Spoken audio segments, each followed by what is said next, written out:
بسم الله الرحمن الرحيم. لا إله إلا الله محمد رسول الله محمد رسول الله. بسم اللہ الرحمن الرحیم. عزیز بہن بھائیوں، السلام علیکم. آج میں آپ کے ساتھ بات کروں گی شب بارات پہ. یہ میرا پہلا ولاگ ہے. شب بارات کیا ہے؟ شبان المعظم کی 15ویں رات کو شب بارات کہا جاتا ہے. بارات کا مطلب ہے نجات کی رات ہے. اس رات کی خصوصیت یہ ہے کہ اس رات میں اللہ تعالیٰ اپنے نیک بندوں کو اپنی خصوصی رحمت سے نوازتا ہے. اس رات ہر امر کا فیصلہ ہوتا ہے اور اللہ تعالیٰ مخلوق میں تقسیم رزق فرماتے ہیں. پورے سال میں ان سے سرزد ہونے والے اعمال اور پیش آنے والے واقعات سے اپنے فرشتوں کو باخبر کرتے ہیں. سیدنا ابو بکر رضی اللہ تعالیٰ عنہ سے روایت ہے کہ جناب رسول صلی اللہ علیہ وآلہ وسلم نے فرمایا، اٹھو شعبان مہینہ کی 15ویں رات کو، اس لیے کہ بالیقین یہ رات مبارک رات ہے. فرماتے ہیں اللہ تعالیٰ اس رات کو کہ ہے کوئی ایسا جو بخشش چاہتا ہو مجھ سے تاکہ میں بخش دوں، اور تندرستی مانگے تو میں تندرستی دوں، اور ہے کوئی محتاج کہ آسودہ حالی چاہتا ہو تو میں اس کو آسودہ کروں. چنانچہ صبح تک یہی ارشاد ہوتا ہے. حضرت علی رضی اللہ تعالیٰ عنہ سے روایت ہے کہ حضور اقدس صلی اللہ علیہ وآلہ وسلم نے ارشاد فرمایا کہ نصف شعبان کی رات میں اللہ تعالیٰ قریب ترین آسمان کی طرف نزول فرماتے ہیں اور مشرک، دل میں کینہ رکھنے والے اور رشتہ داریوں کو منقطع کرنے والے اور بدکار عورت کے سوا تمام لوگوں کو بخش دیتے ہیں. ابو نصر رضی اللہ تعالیٰ عنہ نے بالاسناد مروہ رضی اللہ تعالیٰ عنہ سے روایت فرمایا کہ حضرت عائشہ رضی اللہ تعالیٰ عنہ نے فرمایا کہ ایک رات میں نے رسول اللہ صلی اللہ علیہ وسلم کو اپنے بستر پہ نہ پایا. میں آپ کی تلاش میں گھر سے نکلی.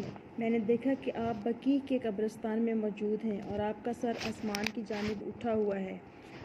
حضور اکرم صلی اللہ علیہ وسلم نے مجھے دیکھ کر فرمایا، کیا تمہیں اس بات کا اندیشہ ہے کہ اللہ اور اس کا رسول تمہاری حق تلفی کریں گے؟ میں نے عرض کیا، یا رسول اللہ، میرا گمان تو یہی تھا کہ آپ کسی بی بی کے یہاں تشریف لے گئے ہیں. حضور اکرم صلی اللہ علیہ وسلم نے فرمایا، اللہ تعالیٰ نصف شعبان کی رات میں دنیا کے آسمانوں پر جلوہ فرما ہوتے ہیں اور بنی کلب کی بکریوں کے بالوں کے شمار سے زیادہ لوگوں کی بخشش فرماتے ہیں. شیخ ابو نصر نے بالاسناد حضرت عائشہ رضی اللہ تعالیٰ عنہ سے روایت کی ہے کہ رسول اکرم صلی اللہ علیہ وسلم نے مجھ سے فرمایا، عائشہ، یہ کون سی رات ہے؟ انہوں نے فرمایا، اللہ اور اس کا رسول ہی بخوبی واقف ہوں گے. حضور اکرم صلی اللہ علیہ وسلم نے فرمایا، یہ نصف شعبان کی رات ہے. اس رات میں دنیا کے اعمال، بندوں کے اعمال اوپر اٹھائے جاتے ہیں. ان کی پیشی بارگاہ رب العزت میں ہوتی ہے. اللہ تعالیٰ اس رات بنی کلب کی بکریوں کے بالوں کی تعداد میں لوگوں کو دوزخ سے آزاد کرتے ہیں. تو کیا تم آج کی رات مجھے عبادت کی آزادی دیتی ہو؟ میں نے عرض کیا، ضرور. پھر آپ صلی اللہ علیہ وآلہ وسلم نے نماز پڑھی اور قیام میں تخفیف کی. سورہ فاتحہ اور ایک چھوٹی سورت پڑھی. پھر آدھی رات تک آپ سجدے میں رہے. پھر کھڑے ہو کر دوسری رکعت پڑھی اور پہلی رکعت کی طرح میں اس میں بھی قرات فرمائی. چھوٹی سورت پڑھی اور پھر آپ سجدے میں چلے گئے. یہ سجدہ فجر تک رہا. میں دیکھتی رہی. مجھے یہ اندیشہ ہو گیا کہ اللہ تعالیٰ نے اپنے رسول صلی اللہ علیہ وسلم کی روح مبارک قبض فرما لی ہے.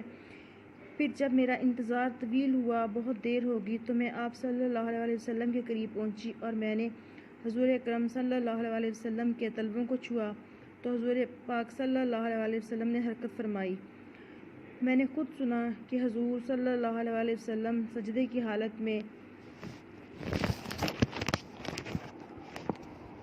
آیات مبارکہ کی تلاوت فرما رہے تھے، جن کا ترجمہ یہ ہے، الہی، میں تیرے عذاب سے تیری عفو اور بخشش کی پناہ میں آتا ہوں. تیرے قہر سے تیری رضا کی پناہ میں آتا ہوں، تجھ سے ہی پناہ چاہتا ہوں، تیری ذات بزرگ ہے، میں تیری شایان شان ثنا بیان نہیں کر سکتا، تو آپ ہی اپنی ثنا کر سکتا ہے اور کوئی نہیں۔ صبح کو میں نے عرض کیا کہ آپ سجدے میں ایسے کلمات ادا فرما رہے تھے کہ ویسے کلمات میں نے آپ کو کہتے ہوئے کبھی نہیں سنا۔ حضور اکرم صلی اللہ علیہ وسلم نے دریافت فرمایا کہ اے عائشہ، کیا تم نے یاد کر لیے؟ تو میں نے عرض کیا کہ جی ہاں۔ آپ نے فرمایا خود بھی یاد کر لو اور دوسروں کو بھی سکھاؤ، کیونکہ جبرائیل علیہ السلام نے مجھے سجدے میں ان کلمات کو ادا کرنے کا حکم دیا تھا۔ نوافل شب برات، یعنی کہ شب برات کی رات میں ہم جو نفل نمازیں ادا کرتے ہیں ان کی تفصیل مختصراً بیان کر رہی ہوں۔ اللہ تعالیٰ مجھے اور آپ سب کو یہ نماز پڑھنے کی توفیق عطا فرمائے۔ شب برات میں جو نماز سلف سے منقول اور وارد ہے، اس میں 100 رکعتیں ہیں، 1000 مرتبہ سورہ اخلاص کے ساتھ، یعنی ہر رکعت میں 10 مرتبہ سورہ اخلاص یعنی کہ قل هو اللہ احد پڑھی جائے۔ اس نماز کا نام صلاۃ الخیر ہے، اس کے پڑھنے سے برکتیں حاصل ہوتی ہیں۔ سلف صالحین یہ نماز باجماعت پڑھتے تھے۔ اس نماز کی بڑی فضیلت آئی ہے، اس کا ثواب کثیر ہے۔ حضرت حسن بصری رحمۃ اللہ علیہ نے فرمایا، مجھ سے سرور کائنات صلی اللہ علیہ وسلم کے 30 صحابہ نے بیان کیا کہ اس رات جو شخص یہ نماز پڑھتا ہے، اللہ تعالیٰ اس کی طرف 70 بار دیکھتے ہیں اور ہر بار دیکھنے میں اس کی 70 حاجتیں پوری کی جاتی ہیں، جن میں سے سب سے ادنا حاجت جو ہے اس کے گناہوں کی مغفرت ہے۔ مستحب ہے کہ اس نماز یعنی صلاۃ الخیر کو ان 14 راتوں میں بھی پڑھے جن میں عبادت کرنا اور شب بیداری کرنا مستحب ہے۔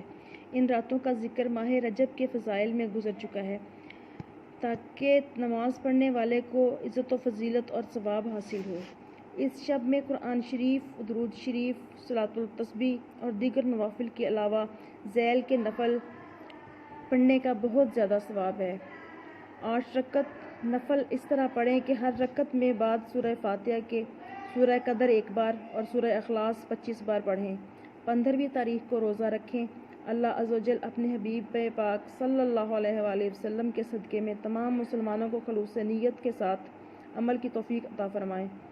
بعد نماز مغرب کے 6 رکعتیں 2 رکعت کر کے پڑھیں اور 2 رکعت نفل درازی عمر بالخیر ہونے کی نیت سے ادا کریں اور 2 رکعت نماز نفل بلائیں دفع کی نیت سے پڑھیں اور 2 رکعت نماز نفل مخلوق کا محتاج نہ ہونے کی نیت سے پڑھیں، اور ہر 2 گانا کے بعد سورہ یاسین 1 بار یا سورہ اخلاص 21 بار اور اس کے بعد دعائے نصف شعبان معظم پڑھیں۔ تو عزیز بہن بھائیو، دعا ہے کہ اللہ تعالیٰ آپ کو اور مجھے اس بابرکت رات سے فیض یاب ہونے کی توفیق عطا فرمائے اور ہماری ٹوٹی پھوٹی عبادتوں کو قبول فرمائے۔ اور بے شک ہمیں تو دعا کرنے کا بھی ڈھنگ نہیں ہے، تو اللہ تعالیٰ ہماری دعاؤں کو قبول فرمائے اور تمام امت مسلمہ کی مغفرت فرمائے، بخشش فرمائے اور ہم سب کے گناہ صغیرہ و کبیرہ کو معاف فرمائے۔ آمین ثم آمین۔ دعاؤں میں یاد رکھیے گا۔ اللہ حافظ۔